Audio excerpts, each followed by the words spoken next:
T'es à l'aise dedans? Ça a l'air, ouais. Ce couple a une idée bien précise, passer à l'électrique pour réduire son budget carburant.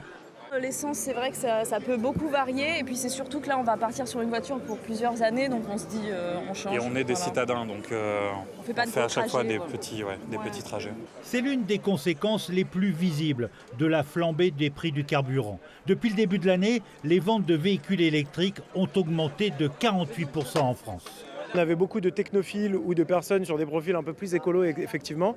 Depuis 2-3 ans, on a vraiment de tout, des familles, des seniors, vraiment l'acheteur d'automobile qui, au moment de changer son véhicule, se pose la question, se dit on me parle de l'électrique, on me dit que c'est mieux, on me dit que je peux faire des économies. Est-ce que c'est vrai? Est-ce que c'est fait pour moi surtout? Ici, les visiteurs ne se contentent pas de regarder les voitures. Démarrage du véhicule ici, sélection des vitesses ici sur ces 3 boutons. Ils peuvent les essayer gratuitement. Christophe a décidé d'en profiter et après quelques kilomètres au volant, il est enchanté. La souplesse d'utilisation, la puissance instantanée et puis le confort de conduite qu'on peut avoir, notamment en ville, d'un véhicule électrique.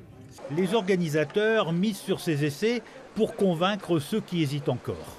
Quand on voit donc le prix d'achat d'un véhicule électrique qui est quand même rebutant, je pense que c'est ça, c'est l'aspect peut-être financier tout de suite là qui fait réfléchir à 2 fois. On va devoir y arriver, mais la quantité fera qu'après je pense que les prix vont baisser et que ça sera plus accessible.